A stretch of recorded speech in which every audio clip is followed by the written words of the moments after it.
Halo semuanya, selamat datang kembali di channel YouTube Pak Guru Wali. Nah, Bapak Ibu, pada hari ini kita akan membahas tentang 50 bocoran soal pedagogik pretest PPG dalam jabatan tahun 2023.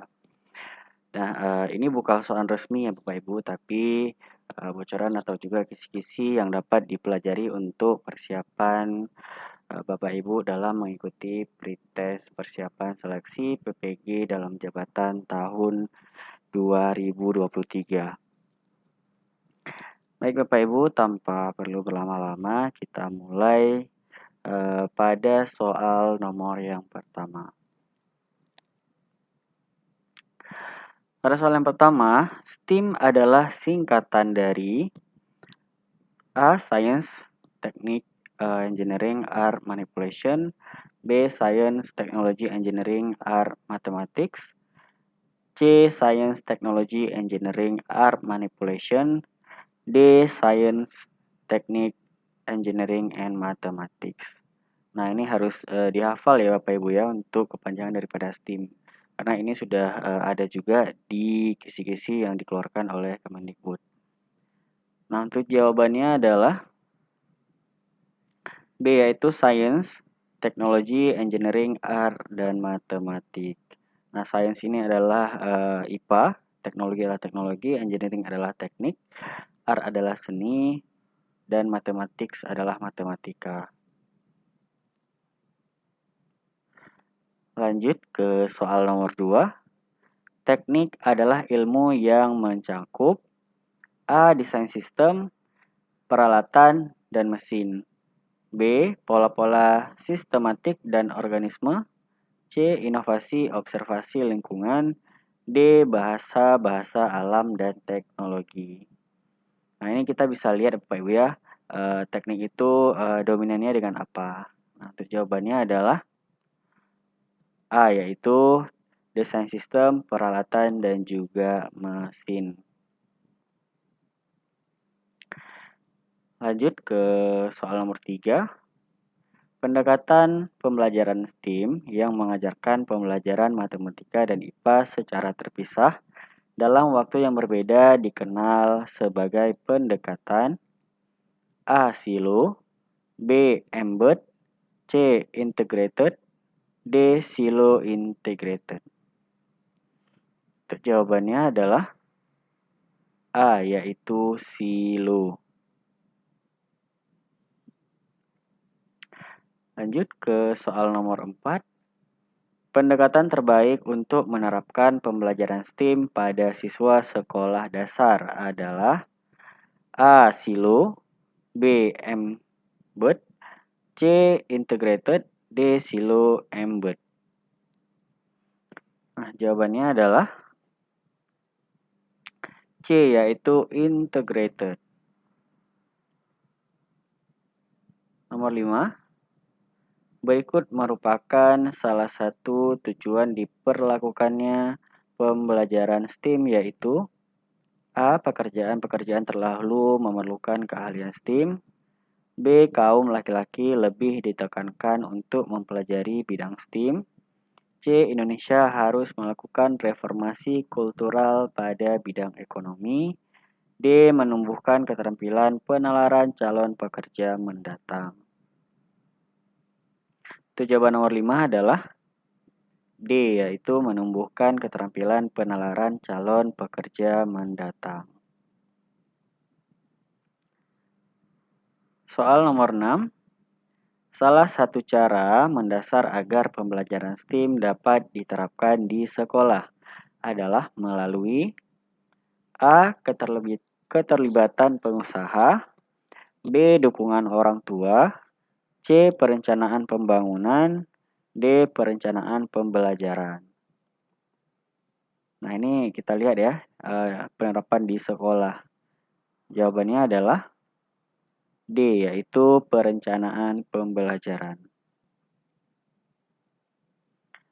Soal nomor 7.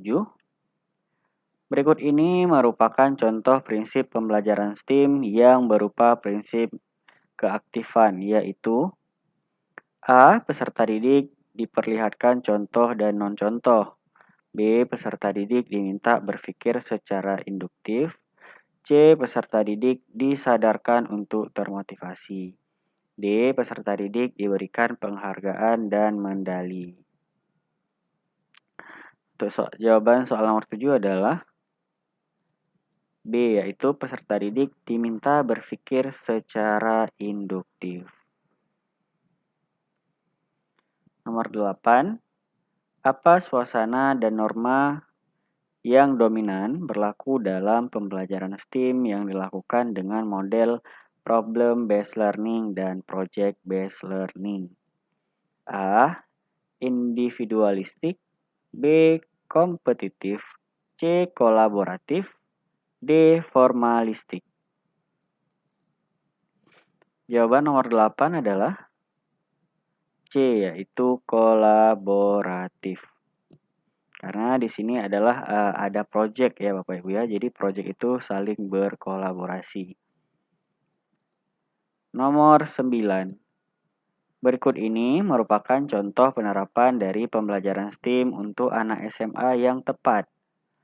A. Peserta didik diminta membedakan perubahan waktu pada jam dinding dari kertas kardus. B. Peserta didik diminta membuat proyek identifikasi bentuk geometri melalui alam yang dikunjungi. C. Peserta didik diminta merangkai puzzle dalam penentuan luas dan keliling benda di kelas.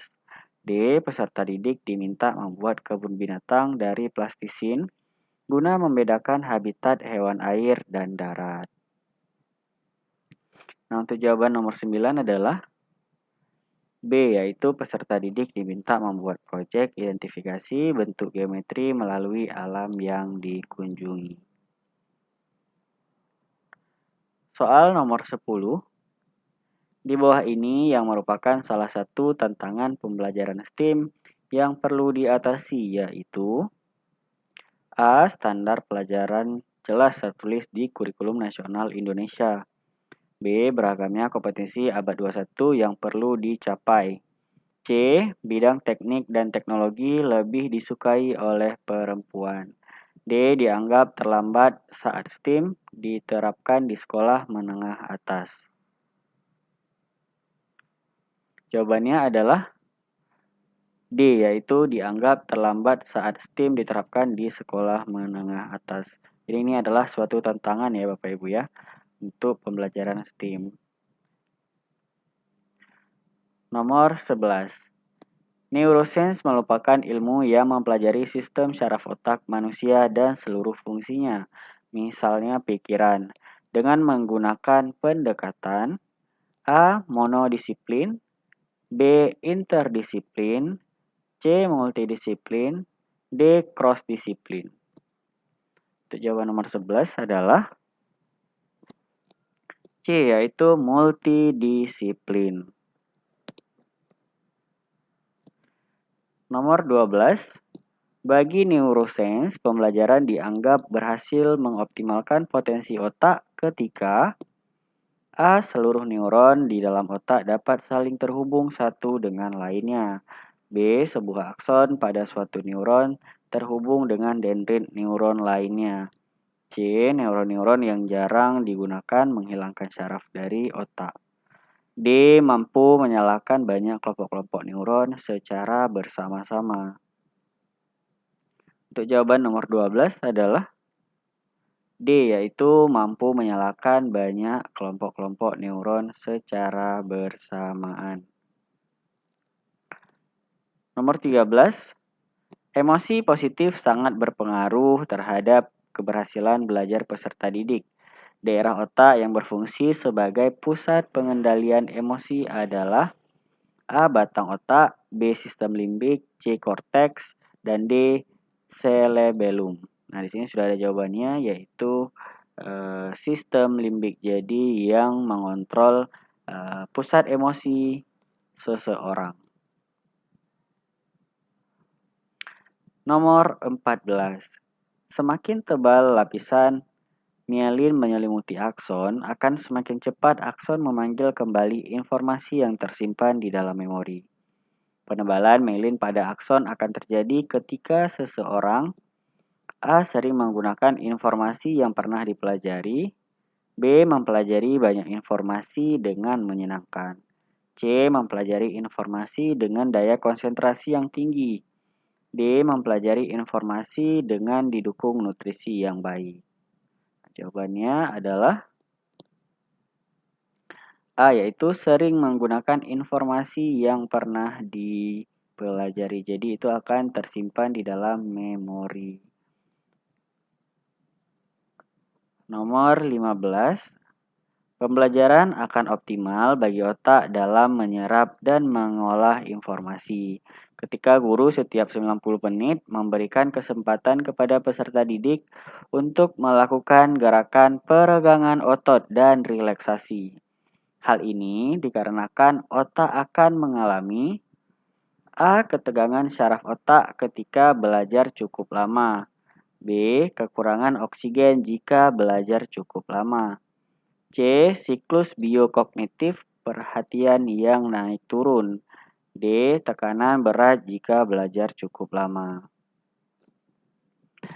Nah, untuk jawabannya adalah C, yaitu siklus biokognitif perhatian yang naik turun. Nomor 16. Salah satu faktor yang menyebabkan seseorang setelah berusia 30 tahun mengalami kesulitan dalam mengingat kembali informasi yang pernah dipelajari. Di antaranya yaitu A. Perkembangan syaraf neuron terlalu banyak dan pembentukan koneksi mulai krodit. B. Perkembangan syaraf neuron mulai menurun dan pembentukan koneksi mulai lambat. C. Syaraf sensori yang dimiliki mulai berkurang kepekaannya. D. Informasi yang masuk ke dalam register sensori terlalu banyak. Nah, untuk jawaban nomor 16 adalah B, yaitu perkembangan syaraf neuron mulai menurun dan pembentukan koneksi mulai lambat. Nomor 17. Dari sudut pandang neurosains, stimulasi lingkungan yang kaya dengan rangsangan belajar sangat penting, terutama bagi anak usia dini dikarenakan stimulasi lingkungan yang kaya akan A. Meningkatkan dan menguatkan jumlah koneksi antar sel neuron. B. Meningkatkan dan memperlama semangat dan minat belajar anak.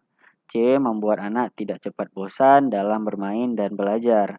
D. Memberikan banyak kesempatan kepada anak untuk bereksplorasi. Nah, untuk jawaban nomor 17 adalah A, yaitu meningkatkan dan menguatkan jumlah koneksi antar sel neuron. Kita lanjut ke soal nomor 18. Memberikan kesempatan kepada peserta didik untuk melakukan gerakan peregangan otot dan relaksasi otak penting dilakukan pada proses pembelajaran berbasis neurosains dikarenakan A. Saat otak tegang adalah kondisi yang tidak baik bagi otak untuk menghafalkan materi pembelajaran. B. Gerakan peregangan otot dan relaksasi otak akan membuat peserta didik tetap sehat dan bugar. C. Gerakan peregangan otot dan relaksasi otak akan membuat peserta didik tidak bosan mengikuti pembelajaran.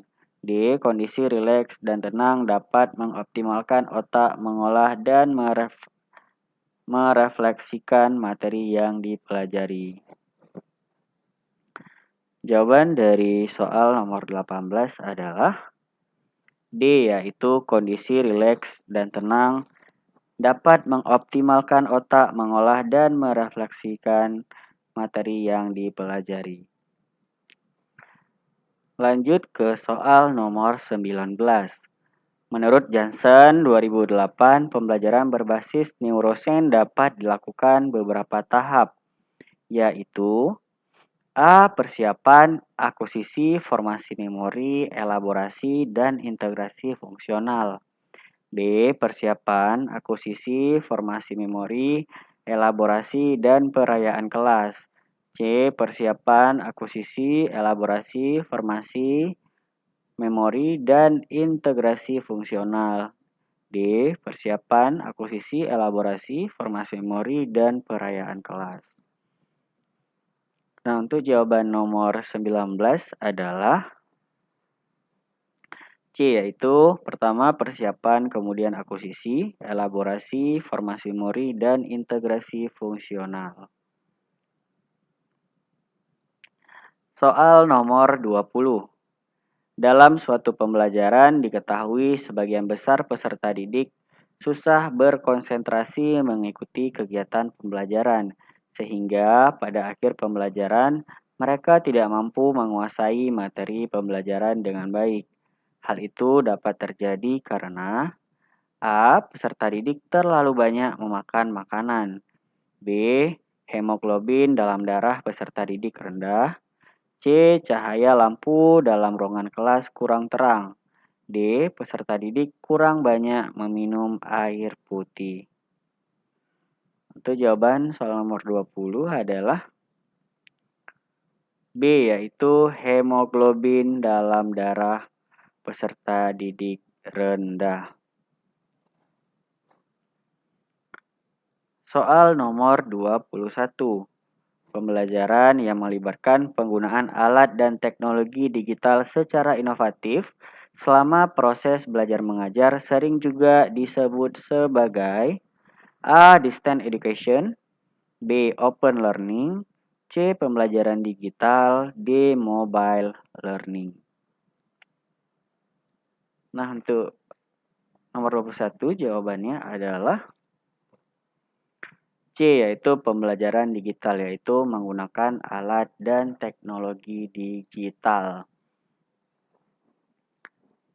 Nomor 22, salah satu fungsi yang tercipta melalui jaringan atau networking yang tidak hanya mencakup fasilitas yang sangat dan sering dibutuhkan, seperti printer atau modem, namun juga berkaitan dengan data atau program aplikasi tertentu adalah A. Fungsi caring, B. Fungsi sharing, C. Fungsi managing, D. Fungsi organizing. Nah, untuk jawabannya adalah B, yaitu fungsi sharing. Karena di sini menggunakan jaringan ya Bapak Ibu, kemudian dihubungkan dengan printer atau juga modem. Nomor 23. Salah satu prinsip penerapan pembelajaran digital yang mendasarkan pada kemampuan peserta didik, pengetahuan sebelumnya atau prior knowledge, dan kenyamanan belajar peserta didik, yakni A. Prinsip aksesibilitas, B. Prinsip penilaian, C. Prinsip partisipasi, D. Prinsip personalisasi. Nanti jawabannya adalah D, yaitu prinsip personalisasi. Nomor 24. Di dalam prinsip penerapan pembelajaran digital, yakni prinsip penilaian, bagian penting dari penerapan prinsip tersebut dalam pembelajaran digital agar terjadi proses evaluasi yang mendalam dan komprehensif adalah A. Aksesibilitas, B. Reward dan punishment, C. Pemantauan dan umpan balik berkelanjutan, D. Perangkat keras dan perangkat lunak. Nah, nomor 24 jawabannya adalah C, yaitu pemantauan dan umpan balik berkelanjutan. Nomor 25. Salah satu keuntungan terbesar dari platform pembelajaran digital adalah memungkinkan peserta didik untuk bersosialisasi, berkolaborasi, dan berinteraksi dengan sesama peserta didik di web yang disebut juga dengan istilah A. Social engagement, B. Analisis progress, C. Make approach, dan D. Media sosial. Nah, untuk jawaban nomor 25 adalah A, yaitu social engagement. Karena di sini dapat bersosialisasi, berkolaborasi, dan berinteraksi. Nomor 26. Di dalam pemanfaatan pembelajaran digital, di mana peserta didik dapat mengakses berbagai referensi, baik yang berupa hasil penelitian maupun artikel hasil kajian dalam berbagai bidang, disebut dengan A. Potensi pembelajaran, B. Potensi pendidikan, C. Potensi akses informasi, D. Potensi alat komunikasi. Untuk jawaban nomor 26 adalah C, yaitu potensi akses informasi. Soal nomor 27. Salah satu ragam pembelajaran digital yang disampaikan atau didukung oleh teknologi mobile dalam proses pembelajaran maupun terintegrasi dalam aktivitas pembelajarannya disebut juga dengan A. Pembelajaran berbasis cloud computing, B. Pembelajaran berbasis permainan, C. Media sosial, D. Mobile learning. Nah, untuk jawaban soal nomor 27 adalah D, yaitu mobile learning. Karena di dalam soal juga sudah ada kata kuncinya itu teknologi mobile.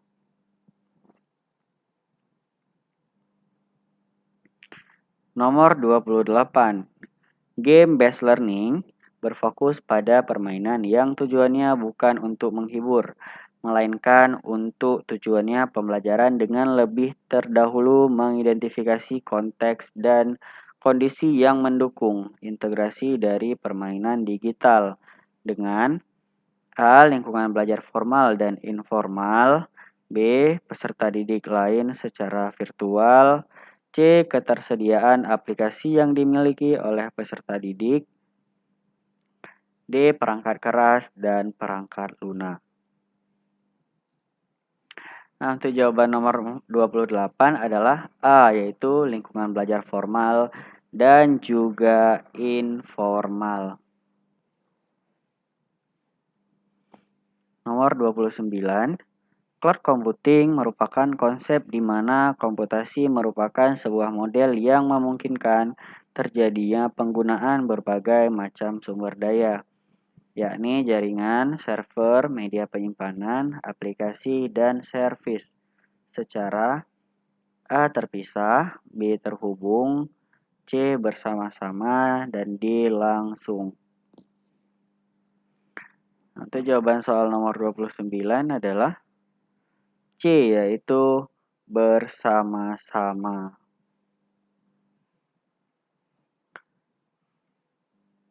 Nomor 30. Layanan penyimpanan berkas, dokumen, presensi, form, dan spreadsheet pada layanan software as service di mana pengguna tinggal menggunakan aplikasi atau perangkat lunak yang sudah disediakan. Disebut juga A. Microsoft, B. Adobe Suite, C. Adobe Creative Cloud, D. Yaitu Google Drive. Nah, untuk jawabannya adalah C, yaitu Adobe Creative. Namun di sini yang ditanyakan adalah software ya Bapak Ibu. Makanya untuk jawabannya adalah Adobe Creative. Namun juga ini juga Google Drive juga termasuk ya Bapak Ibu ya. Jadi dapat juga menyimpan berkas, dokumen, presensi, form, dan juga spreadsheet. Nomor 31. Model pembelajaran blended learning merupakan kombinasi antara pembelajaran online dengan pembelajaran konvensional atau tatap muka. Definisi ini dikemukakan oleh A. Stolovic dan Kipps, B. Masaki Imai, C. Steak dan Horn, dan D. Clark dan Mayer. Nah, untuk jawaban nomor 31 adalah C, yaitu Steak dan Horn. Soal nomor 32. Model pembelajaran blended learning dapat membantu guru dalam mengatasi permasalahan dalam pembelajaran, di antaranya yaitu terkait dengan A. Kedisiplinan, B. Sumber belajar, C. Strategi pembelajaran, dan D. Tempat. Nomor 32, jawabannya adalah D, yaitu tempat. Nomor 33, pembelajaran yang menggunakan model blended learning dapat meningkatkan akses dan fleksibilitas peserta didik dalam memperoleh pengalaman belajar melalui A. Memberi kebebasan kepada peserta didik untuk membuat jadwal belajar. B. Memperluas jangkauan sumber belajar tidak terbatas pada ruang kelas. C. Memfasilitasi peserta didik untuk dapat berdiskusi secara online. D. Kegiatan belajar yang dapat didesain menjadi lebih menarik dan interaktif. Jawaban nomor 33 adalah B, yaitu memperluas jangkauan sumber belajar tidak terbatas pada ruang kelas. Oke, masuk ke soal nomor 34. Berikut yang merupakan salah satu karakteristik dari model blended learning adalah A. Adanya gabungan berbagai strategi dan gaya pembelajaran. B. Guru memiliki peran yang dominan selama kegiatan pembelajaran. C. Siswa wajib menggunakan komputer selama kegiatan pembelajaran. D. Seluruh kegiatan didiskusi dilaksanakan melalui sistem online. Jawaban nomor 34 adalah A, yaitu adanya gabungan berbagai strategi dan juga gaya pembelajaran. Karena di sini adalah blended learning ya Bapak Ibu, jadi gabungan pembelajaran. Nomor 35, berikut yang merupakan model kelas dalam blended learning yang termasuk dalam kategori model rotasi atau rotation model, yaitu A. Model kelas flipped atau flipped classroom, B. Model kelas self-plan, C. Model kelas flag, D. Model kelas enrich virtual. Untuk jawabannya adalah A, yaitu model kelas flipped atau flipped classroom. Nomor 36. Model kelas yang sering digunakan dalam pembelajaran blended learning pada sekolah yang peserta didiknya tidak banyak mempunyai perangkat seperti tablet dan laptop adalah A. Model self-blend, B. Model kelas station rotation, C. Model kelas flag, D. Model kelas flipped atau flipped classroom. Nah, untuk jawabannya adalah yaitu model kelas station rotation. Jadi berpindah-pindah ya Bapak Ibu. Nomor 37. Karakteristik dari model kelas flipped atau flipped classroom yaitu siswa dapat mengambil kegiatan pembelajaran online sebagai tambahan dari kegiatan pembelajaran tatap muka yang telah dilakukan. Siswa mendapatkan jadwal yang telah disesuaikan dengan masing-masing individual untuk dapat belajar secara mandiri. C. Siswa dapat berdiskusi langsung dengan guru secara online ketika menemui permasalahan dalam pembelajaran. D. Siswa mendapatkan pengajaran secara langsung melalui sistem secara online sebelum kelas dimulai. Nah, untuk jawaban soal nomor 37 adalah D, yaitu siswa mendapatkan pengajaran secara langsung melalui sistem secara online sebelum kelas dimulai. Soal nomor 38. Pembelajaran yang menggunakan model blended learning dapat memungkinkan guru untuk mengarahkan pembelajaran fokus sesuai dengan kebutuhan belajar peserta didik secara individual. Hal ini dikarenakan A. Model blended learning mengoptimalkan penggunaan teknologi dalam kegiatan pembelajaran. B. Model blended learning mempunyai banyak ragam variasi model kelas yang dapat dipilih untuk menerapkan kegiatan pembelajaran. C. Model blended learning memungkinkan guru untuk mengetahui kebutuhan belajar peserta didik melalui aktivitas pembelajaran online.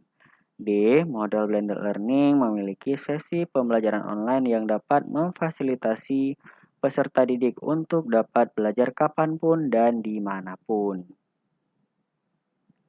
Nah, untuk jawaban nomor 38 adalah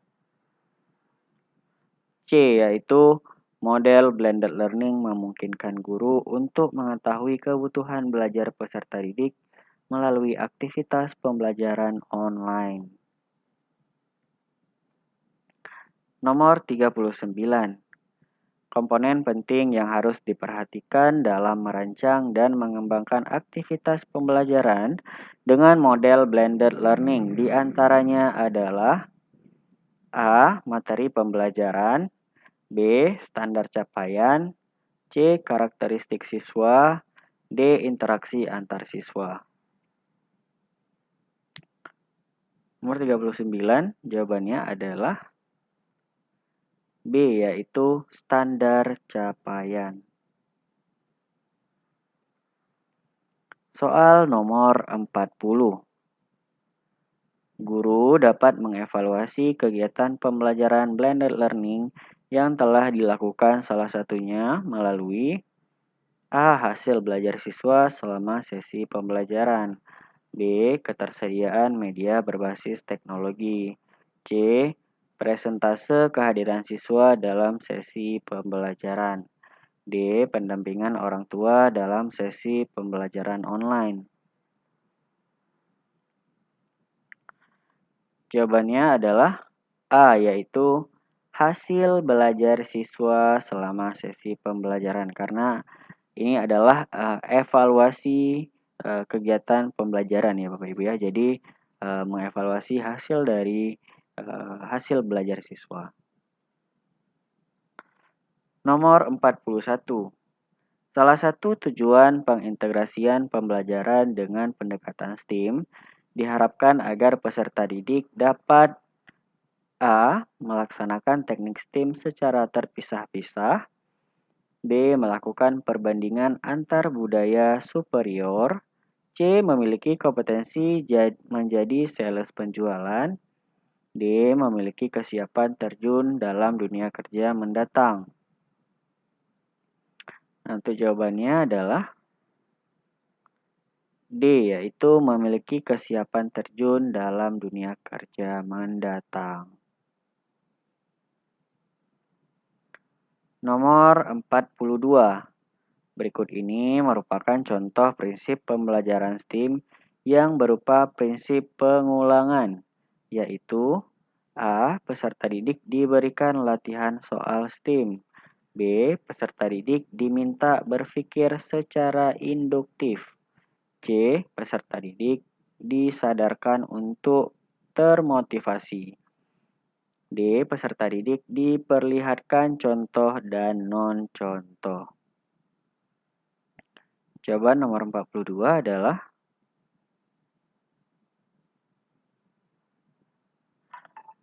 nomor 42, jawabannya adalah A. Ya, Bapak Ibu. Kemudian lanjut ke soal nomor 43. Berikut merupakan fase yang harusnya terjadi setelah fase membimbing penyelidikan individu dan kelompok dalam problem based learning STEAM. A. Orientasi peserta didik terhadap masalah. B. Mengembangkan dan menyajikan hasil karya. C. Mengorganisasikan peserta didik. D. Memberikan motivasi kepada peserta didik. 43 jawabannya adalah B. Yaitu mengembangkan dan menyajikan hasil karya. Nomor 44.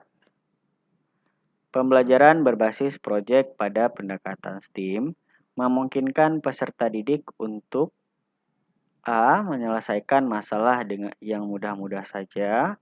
B. Melakukan kunjungan wisata secara bebas. C. Meneliti keberhasilan rancangan produk. D. Melakukan kerja individual untuk memecahkan masalah. Jawaban nomor 44 adalah C, yaitu meneliti keberhasilan rancangan produk. Nomor 45. Suatu kegiatan pembelajaran menggunakan waktu tanpa istirahat 3 kali 45 menit. Sehingga guru berpikir perlunya kegiatan relaksasi di tengah-tengah pembelajaran berlangsung. Kegiatan relaksasi berikut mana yang paling cocok untuk mengoptimalkan kembali kerja otak? A. Bernyanyi bersama dengan keras. B. Berlari mengelilingi halaman sekolah. C. Bersantai sambil makan-makan. D. Gerak pelenturan anggota tubuh. Nomor 45 jawabannya adalah D, yaitu gerak pelenturan anggota tubuh. Itu bisa disebut juga dengan ice breaking ya Bapak Ibu. Nomor 46. Ketika suatu kegiatan pembelajaran berlangsung lama, di dalam kelas, kegiatan relaksasi lebih baik lakukan minimal setiap pembelajaran telah berlangsung selama A. 80 menit, B. 90 menit, C. 100 menit, D. 110 menit. Jawabannya adalah C, yaitu selama 100 menit.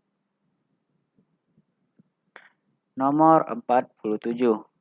Di bawah ini yang merupakan alasan utama bahwa pembelajaran sebaiknya menggunakan bentuk aktivitas yang bervariasi adalah A. Belahan otak kanan dan kiri kita mengalami siklus efisiensi secara bergantian. B. Peserta didik akan cepat mengantuk ketika pembelajaran monoton dan membosankan. C. Otak peserta didik akan mengalami ketegangan jika kegiatan pembelajaran sangat monoton. D. Pembelajaran yang monoton memperlihatkan rendahnya kreativitas guru mengelola kelas. Itu jawaban soal nomor 47 adalah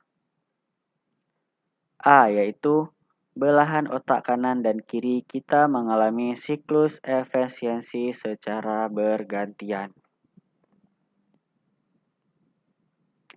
Soal nomor 48.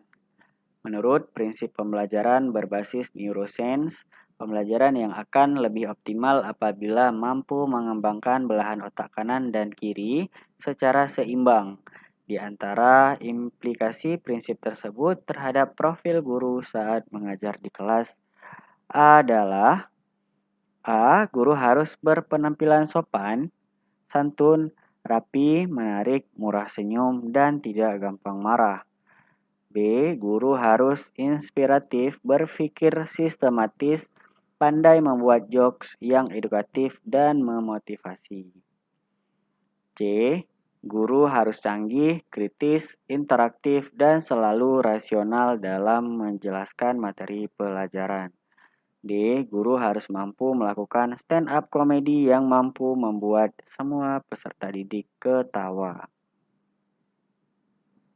Itu jawaban nomor 48 adalah B, yaitu guru harus inspiratif, berpikir sistematis, dan pandai membuat joke yang edukatif dan memotivasi.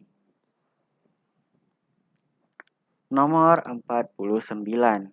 Berdasarkan uraian berikut, manakah yang merupakan implementasi dari model kelas lab rotation adalah A. Terdapat beberapa tempat atau perhentian stasiun di mana peserta didik dapat menempati secara bergiliran sesuai dengan kesepakatan kelas atau arahan dari guru. B. Peserta didik akan diatur untuk berpindah dari suatu ruangan ke ruangan lain. Salah satu ruangan digunakan untuk sesi pembelajaran secara online, sedangkan ruangan yang lain digunakan untuk kegiatan yang lainnya. C. Peserta didik memulai kelas, mereka akan mendapatkan pengajaran secara langsung secara online, sehingga ketika kelas dimulai, peserta didik dapat mulai mengerjakan dan menyelesaikan tugasnya melalui kegiatan diskusi di kelas. D. Pembelajaran online dirancang untuk dapat diakses baik di lingkungan sekolah atau cyber lounge maupun di tempat lainnya. Guru yang memfasilitasi pembelajaran online adalah guru yang juga mengajar pada sesi pembelajaran tatap muka. Nomor 49, jawabannya adalah B, yaitu peserta didik akan diatur untuk berpindah dari suatu ruangan ke ruangan lain. Salah satu ruangan yang digunakan untuk sesi pembelajaran online, sedangkan ruangan yang lainnya digunakan untuk kegiatan lainnya. Yaitu ini adalah implementasi dari model kelas lab rotation. Nomor 50. Bagaimana peran teknologi dalam aktivitas pembelajaran yang menggunakan model blended learning? A. Sebagai alat untuk memotivasi dan menarik perhatian peserta didik saat pembelajaran berlangsung. B. Sebagai sarana penyeimbang interaksi antara pembelajaran online dengan pembelajaran tatap muka. C. Sebagai media yang dapat membantu guru dalam menyampaikan pesan saat pembelajaran di kelas. D. Sebagai sarana komunikasi antara guru, peserta didik, dan orang tua dalam proses pembelajaran. Nomor 50, jawabannya adalah B, yaitu sebagai sarana penyeimbang interaksi antara pembelajaran online dan pembelajaran tatap muka. Baik Bapak Ibu, semoga informasi ini bermanfaat bagi Bapak Ibu dan juga bisa menjadikan sebagai referensi untuk sumber belajar dalam persiapan pretest PPG dalam jabatan tahun 2023. Saya doakan semuanya Bapak Ibu dapat berjalan dengan lancar dan juga diberi kelulusan. Amin ya rabbal alamin. Terima kasih bagi Bapak Ibu yang telah menonton video ini. Jangan lupa untuk klik tombol like, kemudian komentar yang positif dan membangun, dan juga jangan lupa untuk klik tombol subscribe agar membantu channel ini terus berkembang, serta Bapak Ibu akan mendapatkan informasi terbaru dari channel YouTube Pak Guru Wali. Sampai jumpa di video selanjutnya.